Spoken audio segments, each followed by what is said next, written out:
Hey everybody, in this episode I'll talk about some acting and improv tips that you can use to get better at roleplay.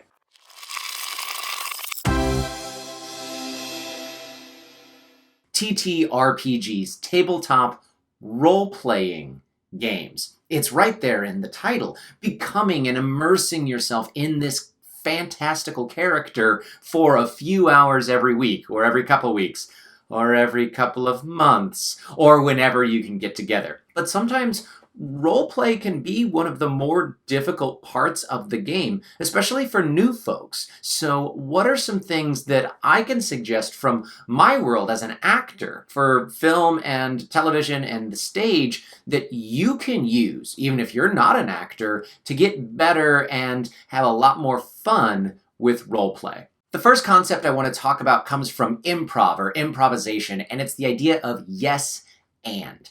Now, this can be literal. I mean, you can literally say yes and then fill in the blank in your character. So let's pretend that the wizard wants to stop by the library before you leave town, and you, the barbarian, wants to go and smash stuff, and there's not much at the library for you. Well, in character, when it gets brought up, hey, can we stop by the library before we leave? Yes, and you should look for something so that you're not so squishy. Boom! Acting. Okay, maybe not acting, but that's the concept. Literally saying, yes, and this is what I can contribute. Now, it doesn't always have to be literal. Really, this concept is just the idea that you accept what other people in your troupe, in your scene, the people at your table, you accept what it is that they're giving you, and then you contribute to what's happening, to the story. But look at the example that we just had. By literally saying, yeah, we can do your thing, and maybe you should, not be such a wuss about it and find some stuff to beef you up. Well, you've gotten into character a little bit, and you can learn about your own character, and everyone at the table can learn about your character without you having to sit there and say, well, my barbarian isn't very nice, and he's mainly concerned about people being able to take care of themselves. Yeah, that's one way of doing it. Or do it with a little bit of role play by saying, yeah, and maybe you should be less squishy.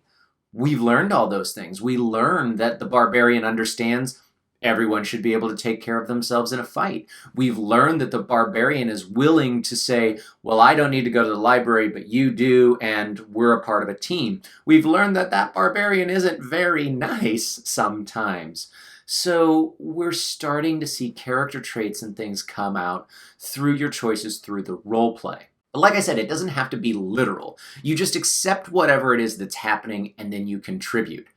Maybe we're not in your story, but when people start to say, can we do this? Can we do that?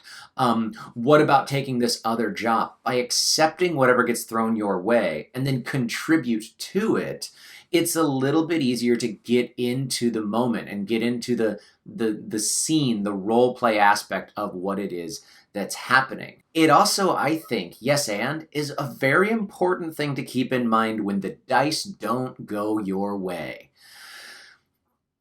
It sucks rolling a 1 sometimes, but also really great things can come from rolling a 1. Or even if it's not rolling a 1, just failing a check, or the dice not giving you exactly what you were hoping for, but by accepting that that's what happened, and then you just contribute to it. You have to work a little harder. You have to take a different direction to solve the puzzle or get across the chasm or defeat this enemy. You accept it and then you contribute.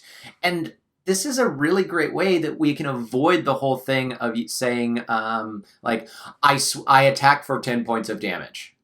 Well, that's not really role play. That's describing what the player is doing with some dice. Versus, using this idea of yes and saying, yeah, and I spin around because I didn't know he was there and I swing wildly. Oh crap, I rolled and I didn't get there. And I didn't know that he was there, and so my swing goes wild, and that's why I missed. You've accepted what the GM has given you, you missed, and you've contributed to it with an exciting story of why you missed. Whenever something comes your way, even if it's unexpected, just accept that this is happening instead of trying to find a way out of it. And then you contribute your own unique perspective based on your character's wants and needs in order to move that story forward. Now, saying yes and doesn't mean that there's no such thing as conflict or even inter-party conflict, which some people like and some people don't. Figure that out with your group.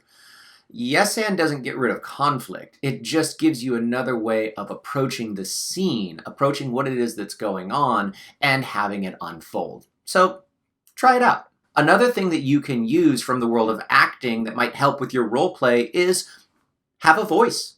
Have a character voice. It's a really fun way into your character. And the more you learn how to speak like your character, the more you kind of can start to think like your character. Now, I don't know if you've heard of this little show called Critical Role. It's about some professional voice actors who play Dungeons and Dragons. If you haven't seen it, go check it out. They're pretty neat. All right, look, those folks are all professionals. This is what they do for a living, and that might be intimidating to you. It's one thing that I've actually heard some people saying why they don't love Critical Role. Now, I like Critical Role, and I'm not saying those people are wrong, but I can understand how it can be intimidating. If you listen to that show or watch that show saying, "Oh, well, I'm not that good." You don't have to be good. You just have to make a little vocal choice. It doesn't have to be much. Maybe if you've got a rough and tumble fighter, you just drop the tone of your voice a little bit and you speak a little bit more purposeful, and all of a sudden you're not doing a whole lot of work, but there he is. There's your fighter right there. You might even start making some facial choices. I realize I'm doing that right now. And here's your guy. And now you've figured out a voice for this character. It's also nice because when it goes back to your voice, we know it's out of character. You're talking to other players, you're talking to the GM, and then as soon as something has to happen in character, we can drop right back into it. Yeah, he's got a little bit of a Dirty Harry thing going on, I guess. But try out a little bit of a voice. It can be something that's a little bit higher, so we can have someone that's just sort of right here, and everything is great and wonderful. This says bard to me. I kind of like this. I like this for a bard. Or, ooh, this could be a really fun way into a sorcerer or something like that. I'm seeing a gnome bard, or yeah, something along those lines. Yeah, that's weird. Just that little vocal choice changes sentence structure and the kinds of filler words that I use. I really like it. If you're feeling a little more adventurous, you can always try to go for something quirky. Now, that might be something you want to figure out before you use it the first time at your table. I play a kobold cleric with the folks over at Roll for Initiative named Vodette, and Vodette is definitely a character voice for me. It does a lot of weird things to my face, and it's something that has to really be worked at for a little while. You can bet that I tried that before I busted it out for the first time as we were recording, but it makes Vodette come alive for me. So whether you want to do something really out there like a character voice, or maybe just something a little bit more different than your normal speaking voice, try using a voice for your characters. It's a lot of fun, and I think you might start to notice other people around your table. It'll free them up to start doing it as well, and it adds a really cool layer to your RP experience. And the last tip that I'll use that comes from the world of acting is something that I talk to a lot of my acting students about.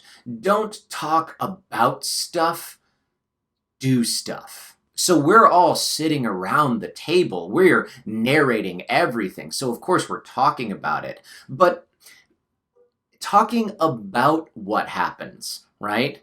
Oh, well, I would like my character to go this way, and this is what they're trying, and this is what's happening, and this is what they're thinking.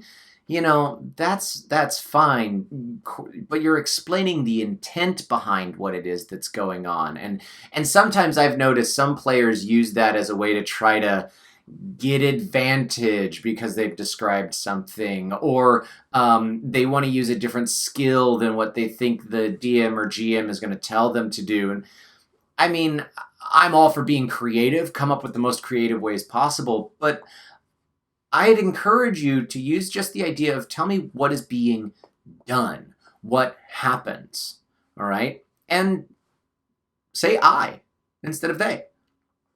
Instead of talking about how Storm, my barbarian character, instead of saying, okay, well, Storm goes around the room and I'm being very, very careful as I search for clues. All right, great. But try speaking in first person. Try speaking with those I statements and say what you're doing.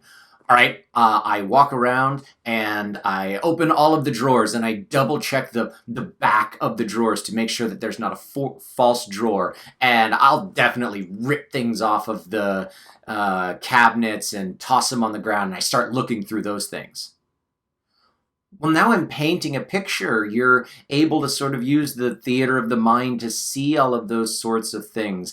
And who knows, that might really work in your favor. Maybe maybe your GM decided that there was a false drawer, but it was going to take a roll of 25 on an investigation to really find that.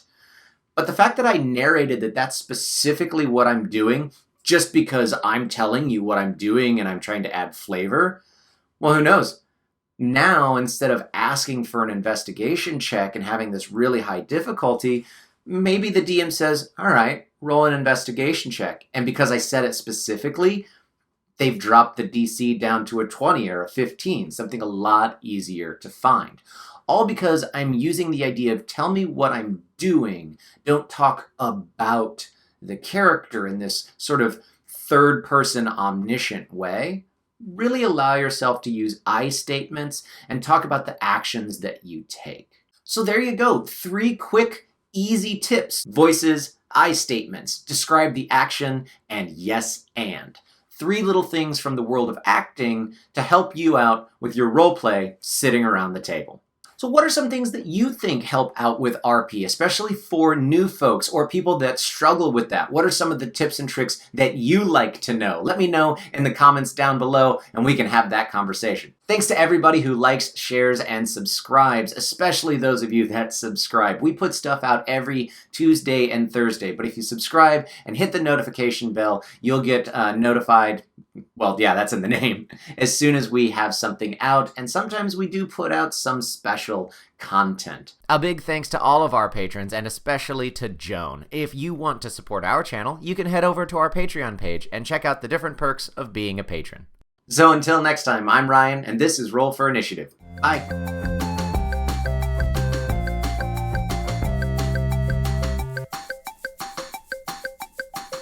Dungeons and Dragons, Pathfinder, Starfinder, Thunderscape, Shadowrun, all of these games and many, many more right there. That's what we are. This is a horrible intro.